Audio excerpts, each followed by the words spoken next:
Hotel tourism पर आपका स्वागत है। सूबे के डीजीपी आलोक राज का नोटिफिकेशन हुए करीब 24 दिन हो चुका है।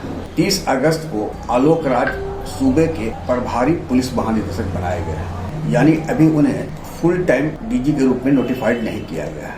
क्या है इसके पीछे, नीतीश कुमार ही जानते हैं मंशा उनकी क्या है। Nitish Kumar law and order की इस बीच समीक्षा कर चुके हैं। तेजस्वी यादव नेता प्रतिपक्ष के रूप में बिहार में लॉ एंड ऑर्डर को मुद्दा बनाकर नीतीश सरकार पर लगातार हमलावर है। सूबे के प्रभारी, मैं प्रभारी शब्द पर जोर दे रहा हूँ, प्रभारी डीजीपी आलोक राज मंगलवार को पुलिस अधीक्षकों, डीआईजी, रेंज आईजी के साथ बैठक में थे, वीसी कर रहे थे। साथ में थे सूबे के कई एडीजी। एक अधिकारी ने वीसी में ये मुद्दा उठाया कि पूर्व पुलिस महानिदेशक आरएस भट्टी का एक आदेश बिहार में विधि व्यवस्था को लेकर जो निर्गत है उस पर काफी प्रतिकूल असर पड़ा है। वो आदेश है पुलिस आदेश 325/2023। इसमें बिहार पुलिस हस्तक के अनुरूप केसों के अन्वेषण में पर्यवेक्षण एवं नियंत्रण को सुदृढ़ करने का दावा तत्कालीन पुलिस महानिदेशक आरएस भट्टी ने किया था और इसी संबंध में उनका आदेश था, यानी पुलिस आदेश 325/2023।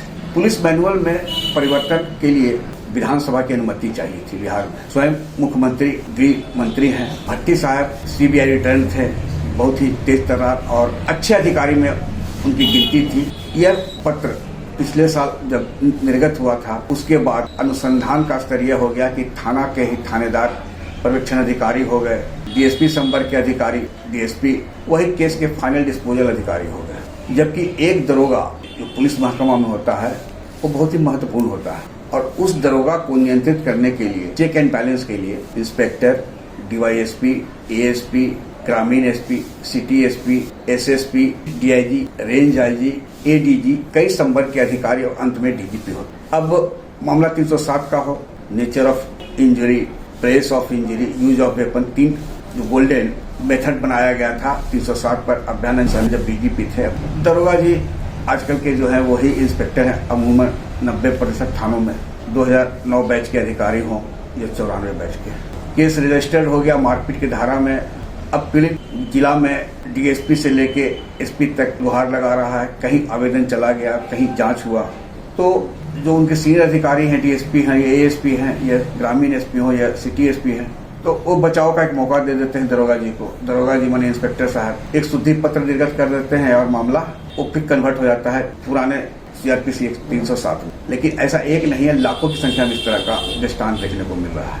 कहीं अब कोई डीएसपी के संवर्ग के अधिकारी के पास कोई मामला है, फ्रॉड का मामला है, 2 सरकारी विभाग जुड़े हुए हैं, लेकिन दोनों को क्लीन चिट मिल जाता है और केस ठंडे बस्ते में चला जाता है। ऐसे एक नहीं कई उदाहरण हैं बिहार में। गया में ही हम लोग को देखने को मिल रहा है। इन चेक एंड बैलेंस है नहीं। डीएसपी का रिपोर्ट निकल गया, एडिशनल एसपी का रिपोर्ट निकल गया, ग्रामीण एसपी, सिटी एसपी स्तर से रिपोर्ट निकल गया, निर्गत होना नहीं है।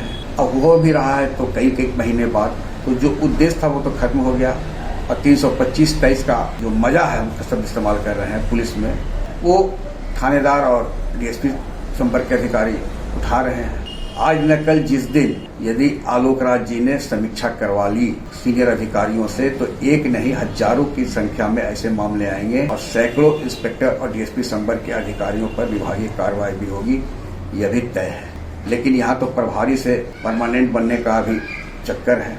सीएम बैठक कर समीक्षा कर अपनी मंशा बता चुके हैं। जब बैठक में ये सवाल उठा तो डीजीपी आलोक राज जी ने कहा कि वो जो भी यह पत्र आया है, पुलिस ऑर्डर है, इसके पीछे भी कोई अच्छा उद्देश्य होगा। तो भाई अच्छा उद्देश्य की समीक्षा कौन करेगा? आखिर चेंज फॉर बेटर हमेशा होता है, नॉट फॉर वर्स। जब बेटर की जगह वर्स हो रहा है तो समीक्षा कौन करेगा? अब गृह विभाग के मंत्री मुख्यमंत्री से इस पर निर्देश ले सकते हैं। मैं सुझाव नहीं दे सकता हूं, लेकिन मैं कह रहा हूं कि यह मामला आज न कल मुख्यमंत्री स्तर पर भी जाएगा। तय है, गृह विभाग की इसकी अनुमति नहीं दी थी, इससे अनुमोदन नहीं है, बिहार विधानमंडल का अनुमोदन नहीं है। अब पुलिस मैनुअल में चेंज कर दिया गया है। खैर, प्रभारी पुलिस महानिदेशक की समीक्षा का असर बिहार में देखने को मिले। अब दशहरा से लेकर सनातन धर्मावलंबियों का एक से एक पर्व आ रहा है। दशहरा है, दिवाली है, छठ है और हम लोग तो शुभकामना ही देंगे कि वीडियो कॉन्फ्रेंसिंग हो, इसका असर समाज में देखने को मिले, आम जनता इससे लाभान्वित हो। आग्रह है कि इस वीडियो के लिंक को लाइक, शेयर, सब्सक्राइब अवश्य करें। धन्यवाद, नमस्कार।